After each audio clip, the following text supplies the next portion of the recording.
Thank you for the opportunity to speak today. I consider your invitation to be a great honor. I appreciate your willingness to hear from a Christian theologian.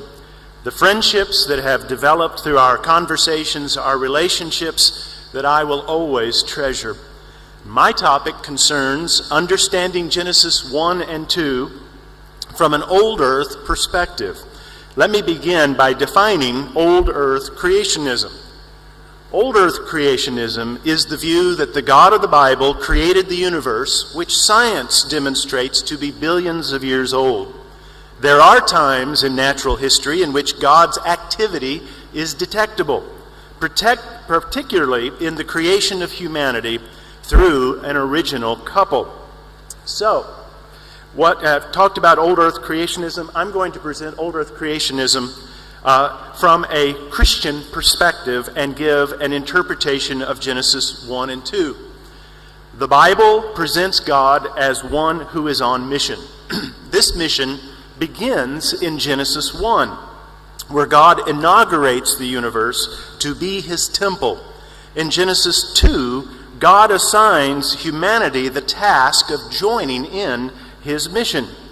When the Bible presents God in action, it nearly always does so in accommodated, analogous language. As we will see, it is theologically essential that we interpret the days of creation in Genesis 1 as non-literal, non-24-hour terms. And so, the point I'm making, or trying to make, is that the belief that the earth is only 7,000 years old is based on a literal interpretation of Genesis 1, and I put literal in quotation marks, but that Christians historically have never interpreted Genesis in the so-called literal method advocated by some young earth proponents. Let me just say on this point, in America, there are certain creationists who hold that to hold to creation, one must believe that the earth is only 10,000 years old or less. And this has caused great harm to the creationist movement in America, and I want to respond at this time to their arguments. So first, the Bible presents God as one who is on mission. The mission of God is to establish the universe as his kingdom. Genesis 1 should not be read in isolation from the rest of the Bible. It serves as the introduction to the rest of the scriptures, and as such, it is the beginning of the biblical story. And what is this beginning? Well, the Bible presents the universe as God's temple. And this imagery is found throughout the Bible, from beginning to end, from Genesis to Revelation. So the 6 days of Genesis 1 are the account of God establishing his kingdom by inaugurating the world as his temple. So, second, Genesis 1 presents God's inaugurating his temple in 6 days or 6 episodes. So first we see in Genesis 1:1 where God creates the heaven and the earth, because it says, "In the beginning, God created the heavens and the earth." This verse teaches that God created without the use of any pre-existing materials, without any opposition, and by the mere power of his word. Now this is very important, because this is radically different from all other ancient creation stories from the surrounding area that was held by the pagans. The Babylonians, the Sumerians, the Assyrians, the Canaanites, the Egyptians, all had creation stories. But all those stories were filled with warfare, conflict, and opposition. The creator deity in those stories was not transcendent. He was not sovereign, nor was he necessarily good. Moses is letting us know that the God of the Bible is fundamentally different from the pagan gods of the surrounding cultures. So that was verse 1. God created the heavens and the earth. But verse 2 then says that the earth was without form and it was void. In other words, it was unformed and unfilled, and it was disordered. This disorder is not to be understood as evil or demonic, but it was untamed and unruly. So how are we to understand the disorder of the original creation? I think that a good analogy would be, it would be like a room of unruly school children. They're not evil, but they're not organized either.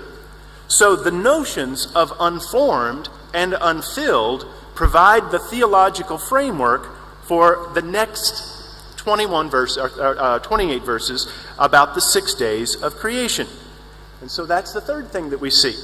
From verse 31, or 3 through 31, God establishes the world as his cosmic temple in 6 days or episodes.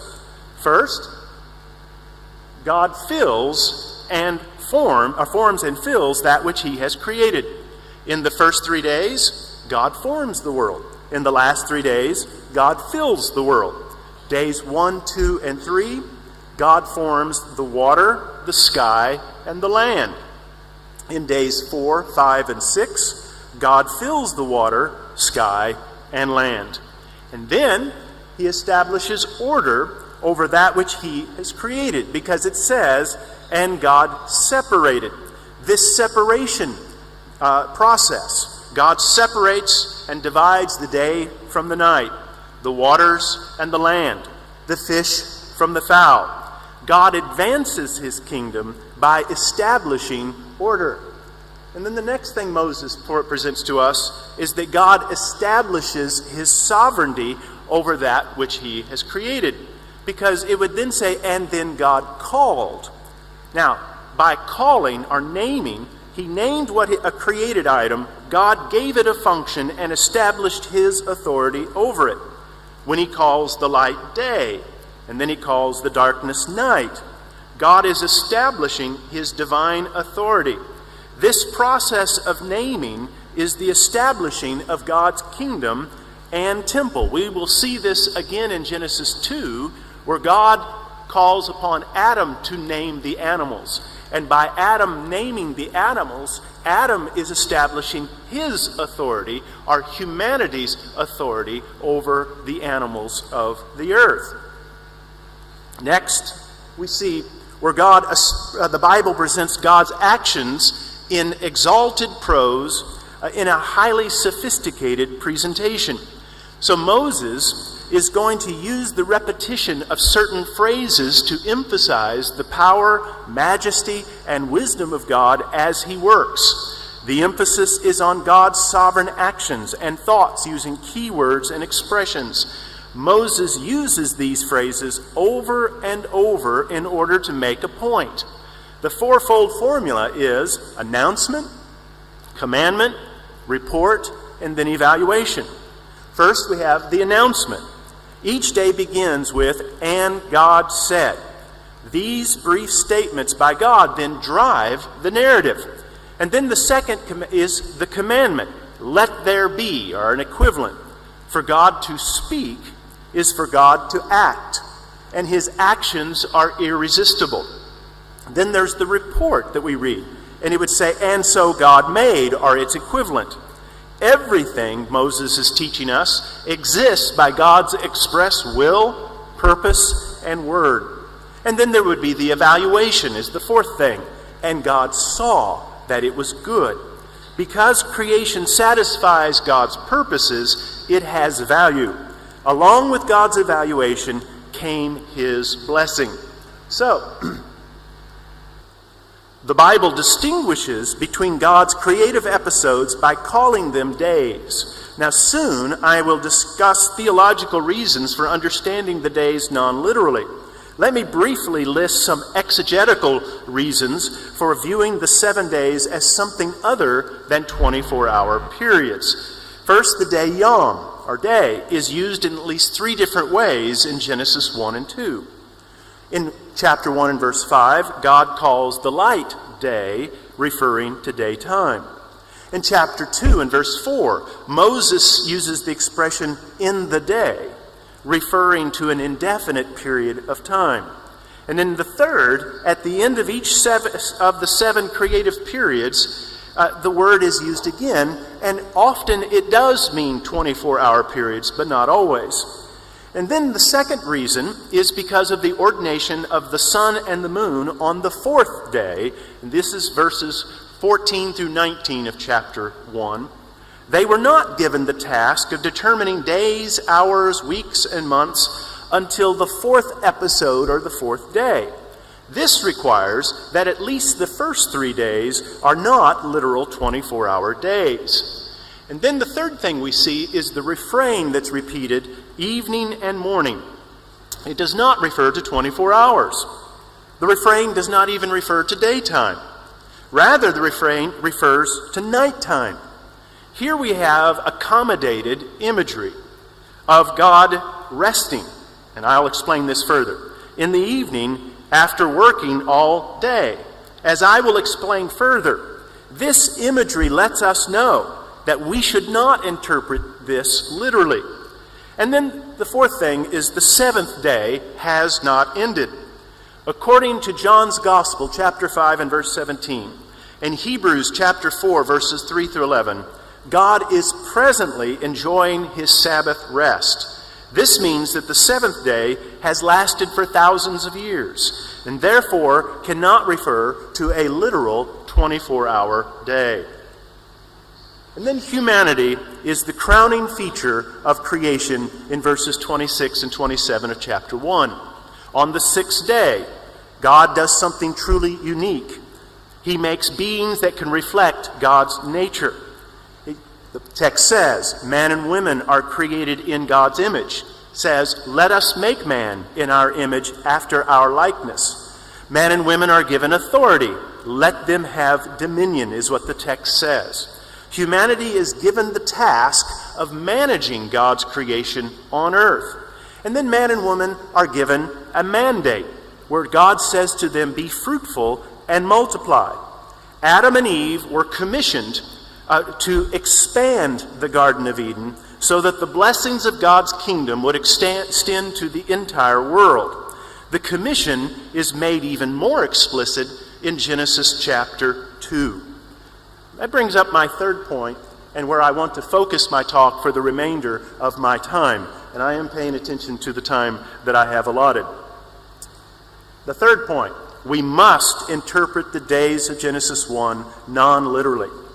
The biblical doctrine of God requires that we interpret the days of Genesis 1 as in accommodated language. Recently, I spoke on a university campus in which I presented an old earth interpretation of Genesis 1 and 2. A student asked, why shouldn't we believe that Genesis 1 is referring to 6 literal 24-hour days? Shouldn't we interpret the Bible literally? I answered that typically we should interpret the Bible literally unless the biblical text under consideration itself gives us good reasons not to do so. Genesis 1 and 2 provides us not with just good reasons, but compelling reasons for interpreting the 6 days as longer than normal 24-hour periods. The Bible almost always presents God's actions in analogous and anthropomorphic language. This is a crucial point that needs to be explained further. What do I mean? The Bible teaches that God is omnipotent, omniscient, and omnipresent. Now, what is the definition of omnipotent? That means that God is all-powerful. The definition of omniscience means that God is all-knowing. The definition of omnipresence is that God is everywhere present. So, the Bible also presents God in anthropomorphic, accommodated, and an analogous matter. When God presents God acting, or the Scripture presents God acting, it generally does so using accommodated language. This is clearly evident in Genesis, especially in the creation account of Genesis 1 and 2. Well, I need to explain further, what do I mean by, what are the definitions of anthropomorphism, accommodation, and analogy? Well, the definition of anthropomorphism is that God in the Bible is sometimes described in human terms so that we may understand what he is doing. Sometimes the Bible presents God as thinking, deciding, or changing his mind. are the definition of accommodation, where God provides his revelation in terms that the original audience could understand. Now, this is an accommodation to limitation. It is not an accommodation to error, because the Bible is inerrant and has no errors in it at all. And then the definition of analogy. God reveals himself to us through the use of similarities. For example, the Bible describes God as our rock, our shield, our fortress. These are analogies. God is not made out of stone or metal. God is spirit. Well, here are some examples of anthropomorphism, accommodation, and analogy in Genesis and in the writings of Moses concerning creation. For example, when God brought the animals to Adam, it says, God formed every beast of the field and every bird of the heavens, and he brought them to the man to see what he would call them. Now remember, God is all-knowing. A literal interpretation would imply that God didn't know what names Adam was going to give the animals. Therefore, we do not. Christians have never interpreted this verse literally. Another example in Genesis is when God spoke to Abraham about Sodom and Gomorrah. And it says in Genesis 18, Then the Lord said, because the outcry against Sodom and Gomorrah is great and their sin is very grave, I will go down to see whether they have done altogether according to the outcry that has come to me, and if not, I will know. Now remember, God is present everywhere. A literal interpretation would imply that not only did God not know what was happening in Sodom and Gomorrah, but that he was absent from those cities. Therefore, Christians have never interpreted these verses literally. Or again, when it speaks of God's refreshment on the seventh day. Exodus 31, this will be the sign forever between me and the people of Israel, that in 6 days the Lord made the heaven and the earth, and on the seventh day he rested and was refreshed. My young earth creationist brethren want to say that this verse teaches that God created in 6 literal days. But we do not interpret this verse literally, because remember, God is all-powerful. God is never fatigued. He is never tired. The expression refresh means caught his breath. A literal interpretation would imply that God was tired and needed to regain his strength. Therefore, a literal interpretation is not acceptable. God's activities during the 7 days of Genesis 1 and the human work week have many similarities, but they also have many differences. God only worked 1 week, we work many weeks. His creative activity was different. We create using pre-existing materials. God created out of nothing. Moses makes an analogy in Exodus, but the prophet was not teaching that God created in a literal week. So, how would we conclude? We have seen that the Bible presents God as one who is on mission. This mission begins in Genesis 1, where God inaugurates the universe to be his temple. God's activities are presented as 7 days or 7 episodes. In Genesis chapter 2, God assigns humanity the task of joining in his mission. But in Genesis 3, humanity fails miserably. The remainder of the Bible is the account of God completing his mission and redeeming humanity in the process. The New Testament repeatedly refers to Jesus Christ as the second Adam. When the Bible presents God in action, it nearly always does so in an accommodated, analogous language. For this reason, it is theologically essential that the days of creation in Genesis 1 be interpreted in non-literal terms. Thank you so very much.